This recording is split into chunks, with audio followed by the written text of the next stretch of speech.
বেগম খালেদা জিয়ার সত্যি আমরা বলি একটা বিস্ময়কর চরিত্র। কারণ সাধারণ গৃহবধূ, সেনাপ্রধানের স্ত্রী, একজন প্রেসিডেন্টের স্ত্রী হিসাবে তার যে জীবন শুরু হয়েছিল, সেখান থেকে পরবর্তী যে জীবন, এই জীবনের দীর্ঘ পথ চলা, এই পথ চলায় বিস্ময়কর সাফল্য দেখিয়েছে। 1981 পর থেকে 2025 অসুস্থ থাকার কিছুদিন আগের কথা বাদ দিয়ে দিই, দীর্ঘ পথ চলাটা তার সম্পূর্ণ নতুন পথে তিনি পা রেখেছিলেন। বিলাসবহুল একটা জীবন, আকস্মিক সেখান থেকে স্বামীর মৃত্যু, অকাল বৈধব্য, আসলে তাকে একটা অথই সাগরে ফেলে দেওয়ার মতো। কিন্তু অবাক করার ব্যাপারটি হলো, তাকে যখন দল থেকে বলা হয়েছিল রাজনীতিতে, তিনি সাহস করে হালটা ধরেছিলেন এবং শিশু বিএনপি যেটি আমরা বলি, তখন তাকে তো গলা টিপে মারবার তখন একটা চেষ্টা হয়েছিল সামনের শাসন। তিনি সাহস করে এটাতে হাল তিনি ধরেছিলেন এবং যারা সেই অনেকে বিদ্রোহ করেছিলেন 6 মাসের মধ্যে তাকে কিচেনে পাঠিয়ে দেবেন, তারাই পরবর্তীকালে ইতিহাস থেকে হারিয়ে গেছে।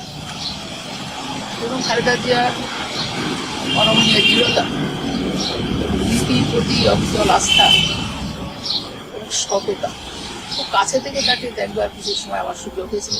সেখানে বারবার লক্ষ্য করেছি, তিনি তখন একেবারেই রাজনীতিতে নতুন আসছেন, তিনি তখন শুধুমাত্র তাকে তিনি আসছেন, কথা বলছেন, তখনও তিনি দেখেছি একটু দৃঢ়তা আছে। এবং তিনি তার সঙ্গে একজন কথোপকথনে আলাপচারিতায় তিনি বলেছিলেন যে প্রেসিডেন্ট এরশাদ তাকে রাজনীতির যোগদান না করার জন্য অনুরোধ করে বলেছেন, প্রেসিডেন্টের চেয়ারটা বাদে তিনি যেটাই চাইবেন সেটাই তাকে দেওয়া হবে।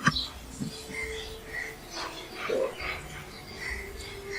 তিনি তো একটা প্রত্যাখ্যান করেছেন এবং এরকম একটি জীবন তিনি বেছে নিয়েছেন। এবং আমরা সকলেই জানি এরশাদ বিরোধী আন্দোলনে তার ভূমিকা, তাকে তাপসী নেত্রী খেতাব তাকে দেওয়া আছে, তার অত্যাচার সহ্য করেছেন, মিছিলের ছবি যোগ আমরা পেয়েছি, এগুলি তিনি করেছেন, সাধারণ মানুষের পাশে করেছেন। এই দৃঢ়তা এবং আল্লাহর প্রতি অসীম বিশ্বাস, জনগণের ভালোবাসার প্রতি আস্থা, এটি তাকে এই সাফল্যের জায়গায় এনে দিয়েছে। আমরা খুব অবাক লক্ষ্য করেছি, অসীম ধৈর্য ছিল তার।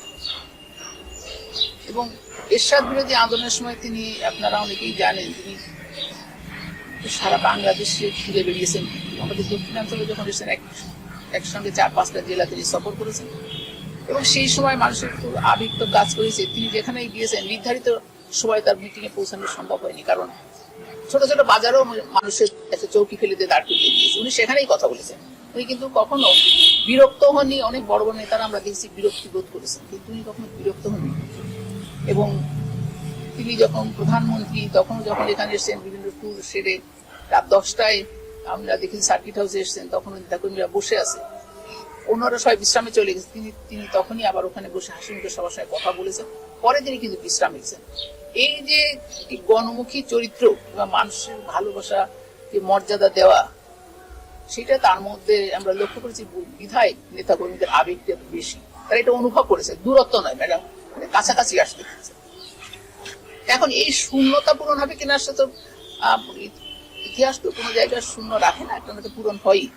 তিনি একটি সময়, কঠিন সময় দলের দায়িত্ব নিয়েছিলেন, তিনি তার দায়িত্ব যথাযথভাবে পালন করেছেন। লড়াই সংগ্রামের মধ্যে দিয়ে একেবারে যেটা বলা যায় গণ্ডাকীর্ণ পথ, সেই পথে তিনি হেঁটেছেন, হেঁটে হেঁটে সাফল্যের দরজায় তিনি পৌঁছে গেছেন। তাকে যেভাবেই হাসিনা কলঙ্কিত করার চেষ্টা করেছে, অনির্বাচিত সরকার তাকে নোংরা ভাবে অপমানিত করেছে, হাসিনাও করেছে, কিন্তু সবকিছু তিনি সহ্য করেছেন, প্রতিবাদ কিন্তু করেননি। তার ধৈর্য এবং শালীনতা বোধ বিস্ময়কর। তো সেখানে তিনি প্রতিবাদ করেন নাই। ডাক্তারদের কাছে আমরা শুনেছি, কঠিন অসুখ যখন তিনি, সেখানেও ডাক্তাররা যখন হাঁপড়ে যাচ্ছে, তখন তিনি ধৈর্য ধারণ করে তিনি হাসি মুখে নাকি বলতেন যে আমার অবস্থা কি খারাপ নাকি, খারাপ, চুপচাপ আছে। ধৈর্য ধরেছেন তিনি।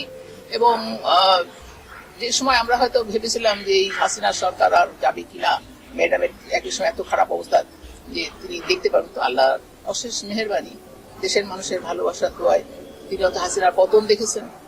তিনি দেশবাসী, সমগ্র দেশবাসী শুধু না, প্রশাসন বলেন, সেনাবাহিনী বলেন, সকলেই তাকে যে অভাবনীয় সম্মান দেখিয়েছে। একদম রাজনীতিবিদের জন্য চাইতে বড় পাওয়ার কি আছে? জনগণের ভালোবাসা, সকল শ্রেণী পেশার মানুষের ভালোবাসা। যে সেনাবাহিনীর ওখানে ওই এলাকা থেকে তাকে বের করে দেওয়া হয়েছিল, কিংবা যাদের মধ্যে তিনি বড় হয়েছে অপমানিত হতে হয়েছিল, কিছু লোকের তারাই তো 1/11 সময় তারাই তাকে সসম্মানে নিয়েছেন। তিনি প্রধান বাহিনী প্রধানরা তাকে সম্মানিত করেছেন। এটি একটি বড় ব্যাপার। যদি আমরা বলি যে প্রকৃতি এইভাবেই সত্যি নেয়, জারি বিচার সৃষ্টিকর্তা মহান আব্দুল নবীন তাকে বেশ নসিব করুন। তিনি মানুষের ভালোবাসা পেয়েছেন। তিনি যে পথ দেখিয়েছেন, আমরা যারা তার সাথে রাজনীতি করেছি, এই আদর্শ থাকবে এবং এই জায়গা পূরণ হবে কিনা সময় বলে দেবে। এইটুকু বলা যায়, একটি ইতিহাসের, একটি গৌরবোজ্জ্বল ইতিহাসের আজকে সমাপ্তি হলো এবং এই ইতিহাস বাংলাদেশের ইতিহাস যতকাল থাকবে এটা থাকবে। ছিল বেগম খালেদা এমন একজন অভিভাবক ছিল যাকে তিনি নির্বাচন করতে চেয়েছিলেন, কিন্তু কোন দল সেখানে প্রার্থী দিতে চায়নি। এটা প্রমাণ হয় তিনি সর্বজন শ্রদ্ধেয় একজন অভিভাবক হিসেবে স্বীকৃতি লাভ করেছিল। আমরা জানি বেগম খালেদা সকল স্বৈরাচার বিরোধী আন্দোলনে একজন আপসহীন নেত্রী হিসাবে ইতিমধ্যে তার অবস্থান সুদৃঢ় করেছিল। আজকে বাংলাদেশ জাতীয়তাবাদী দলের একজন অভিভাবক আমরা নিয়েছে। আমার ব্যক্তিগত জীবনে আমি রাজনীতি করতে এসে বেগম খালেদা যত সান্নিধ্য পেয়েছি ওকে পরামর্শ পেয়েছে। আমার সর্বশেষ আমাকে একদিন 25 মিনিট দেখে আমাকে বোঝাইছে। আমি সেই জন্য মনে করি আমি সারা জীবন, আমি যখন ছাত্র রাজনীতি করি তখন থেকে আমার অভিভাবক ছিল বেগম খালেদা। আজকে আমার কাছে আমি তার সঙ্গে কথা বলতে আমার কষ্ট হচ্ছে। আমরা চাই বেগম খালেদা জান্নাতের সর্বোচ্চ মাকামে থাকবে, বাংলাদেশের মানুষের হৃদয়ে তার স্থান সর্বোচ্চ থাকবে। আল্লাহ আমি যারা কষ্ট দিয়েছে আমার নেত্রীকে বিরাট কারণে কারাগারে হয়ে গেছে, আল্লাহ তাদের শান্তি করো। আল্লাহ এগুলো আলোচনা শেষ করতে